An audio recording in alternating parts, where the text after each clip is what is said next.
Ya udah, yuk. Kita buka dulu ya.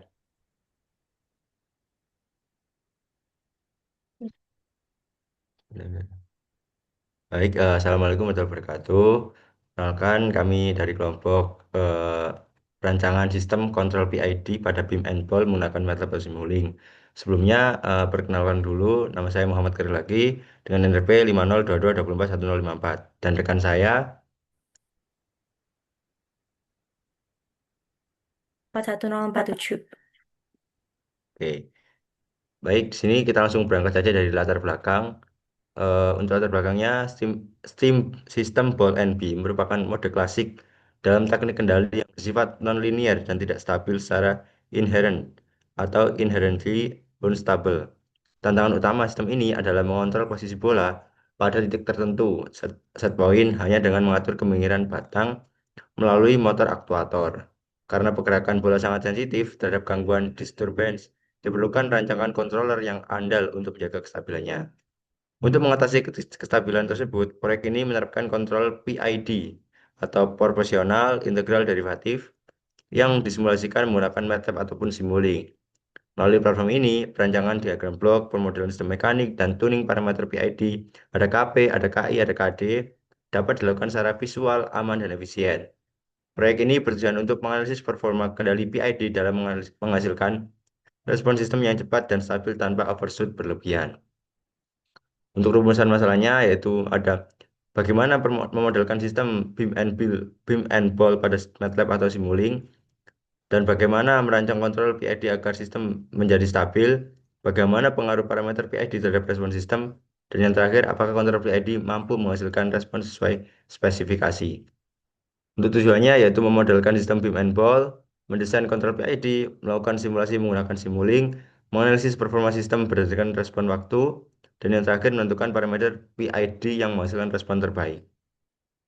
Untuk dasar teorinya sendiri, yang pertama, prinsip kerja beam and ball adalah dengan menjaga keseimbangan sistem untuk menjaga ball and beam ini seimbang atau mencapai set point.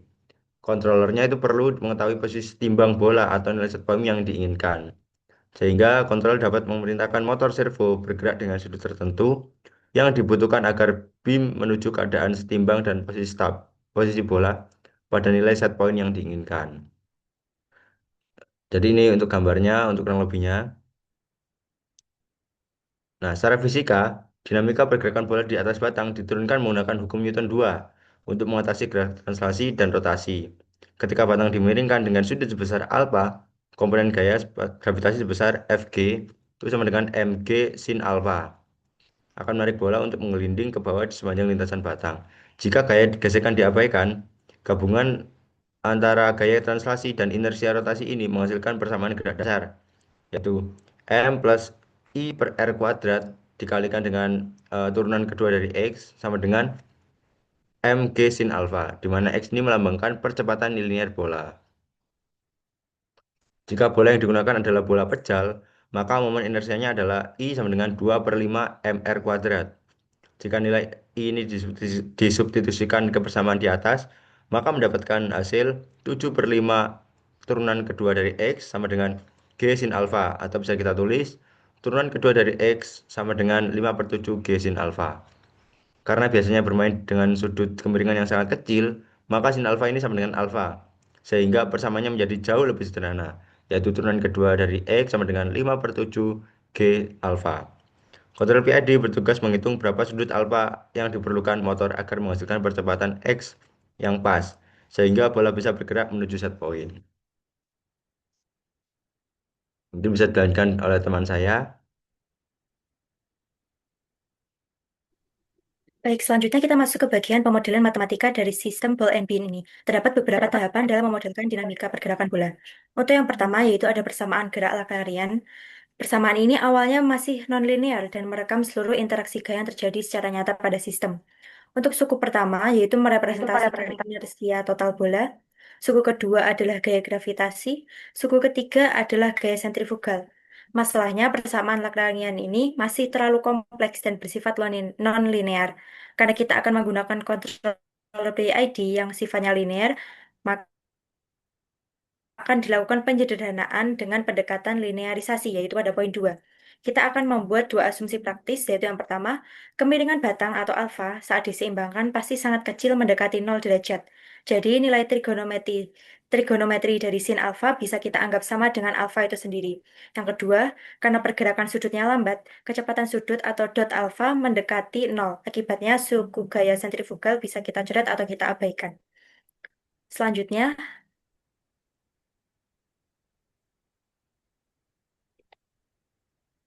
karena persamaan dua masih mengasumsikan batang miring dengan sendirinya, padahal di kenyataannya persamaan aktuator. Persamaan ini adalah murni hubungan geometri mekanis-mekanis, yaitu alfa sama dengan D per L dikalikan dengan theta, di mana alfa adalah sudut kemiringan batang, D adalah panjang lengan tuas servo, L adalah panjang total batang, dan theta adalah sudut putar motor servo itu sendiri. Persamaan ini menerjemahkan seberapa derajat motor harus berputar untuk menghasilkan kemiringan batang tertentu. Dan juga terakhir, untuk mendapatkan fungsi sistem secara utuh, kita melakukan substitusi, yaitu linearisasi bola di persamaan dua, sehingga menghasilkan persamaan final, yaitu ada di poin 4. Setelah kita mendapatkan persamaan final dalam kawasan waktu atau time domain, langkah selanjutnya dalam desain sistem kontrol adalah membawanya ke kawasan frekuensi atau S-domain. Di sini kita menggunakan transformasi Laplace, yaitu percepatan linear bola yang tadinya kita tulis sebagai dot x, sekarang berubah menjadi s kuadrat xs. Transformasi ini sangat penting karena mengubah persamaan diferensial yang rumit menjadi persamaan berbiasa, sehingga mudah. Jadi persamaan 5, kita tinggal membagi output dengan inputnya. Output adalah posisi bola atau input adalah sudut motor atau theta s. Hasil pembagian inilah yang melahirkan persamaan 6, yaitu fungsi alih atau transfer function dari data. Satu hal fisik yang paling penting untuk digarisbawahi adalah pada persamaan 6 ini adanya variabel S kuadrat murni pada bagian penyebut. Dalam teori sistem kontrol, ini menandakan bahwa plane memiliki double integrator. Secara alami, sistem ini sangat tidak stabil. Jika diberi input sedikit saja, posisi bola akan terus bergeser hingga tak terhingga atau jatuh. Selanjutnya, kita akan membuat desain sistem kontrol PID. Kita akan melakukan perbandingan representasi open loop dan juga closed loop untuk bisa menentukan mana representasi terbaik. Pada diagram blok ini, kita melihat representasi sistem dalam bentuk open loop. Sinyal referensi pada posisi target yang kita inginkan, yaitu RDES, masuk ke dalam controller CS. Controller ini kemudian mengeluarkan perintah berupa sudut atau theta yang diteruskan ke plan atau PS hingga akhirnya menghasilkan posisi bola aktual atau R.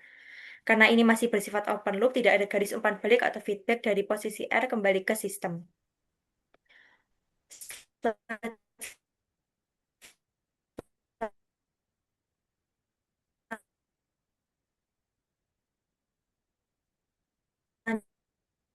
Selanjutnya,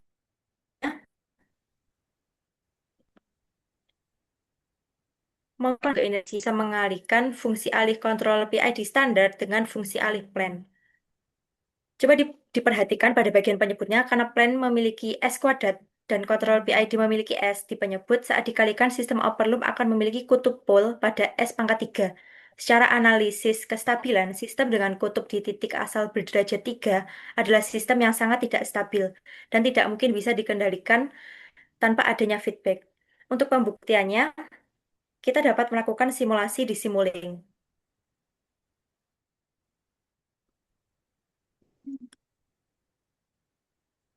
Berikut ini merupakan kode untuk menentukan variabel, yaitu variabel keyplane yang selanjutnya bisa kita masukkan ke blok transfer function di bagian numerator. Lalu di bagian numerator ini sendiri nanti akan dikalikan dengan fungsi alih PID standar. Lalu dikarenakan kita masih belum mengetahui nilai K, PKI, dan KD, pada blok PID itu sendiri memiliki sistem automated tuning, di mana ketika kita em, menekan aplikasi tersebut, maka kita dapat menentukan nilai dari KPKI KD dengan mengatur nilai response time dan juga transient behavior. Di sini dapat kita lihat bahwa dengan menentukan grafik tersebut, kita akan secara otomatis bisa menentukan nilai KP, KI, dan juga KD.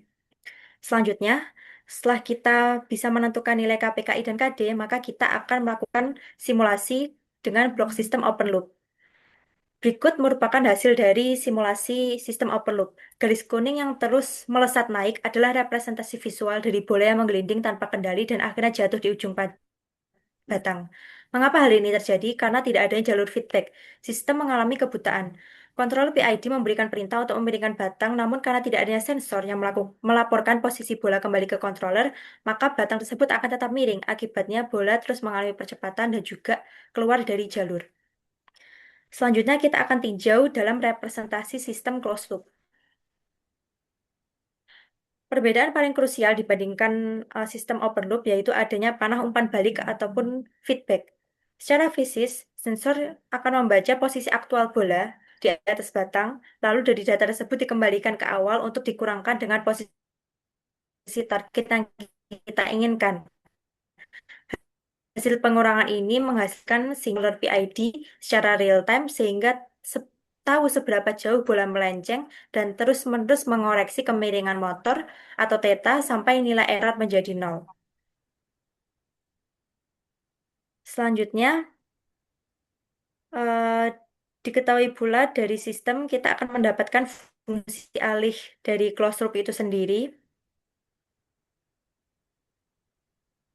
Lalu dengan langkah yang sama, kita akan memasukkannya ke dalam simulasi Simulink dengan nilai KPKI dan juga KD yang masih sama.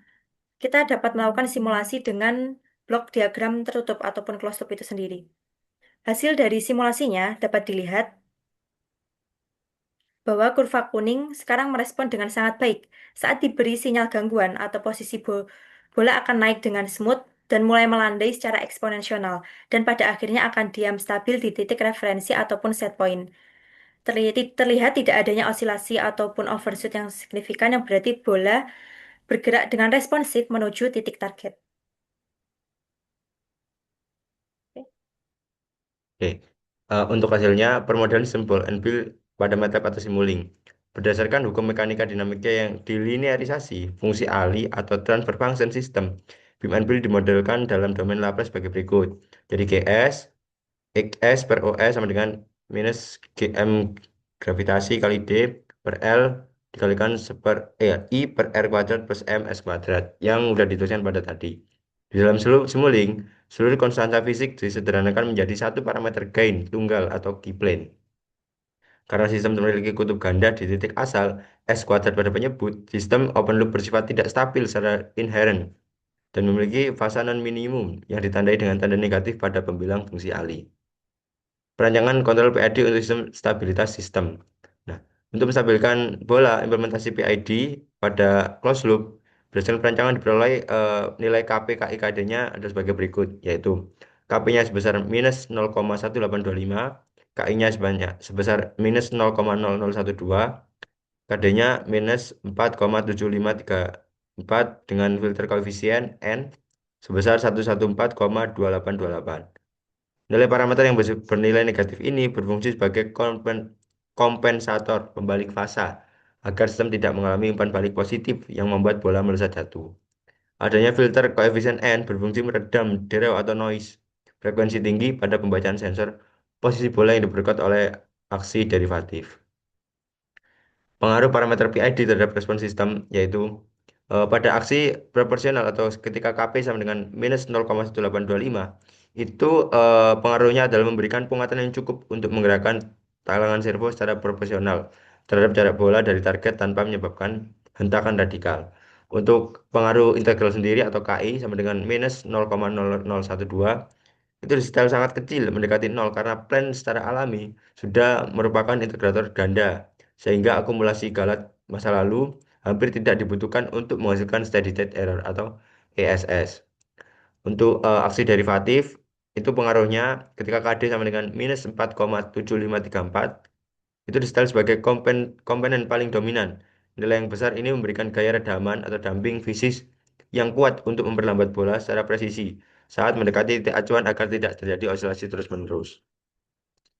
Evaluasinya berdasarkan grafik step plot, referensi tracking diperoleh dari hasil penalaan sistem menunjukkan performa respon yang realistis dengan setting time sebesar 2 second, bola mampu mencapai posisi tunak steady state secara mulus dalam durasi waktu sekitar 5 detik.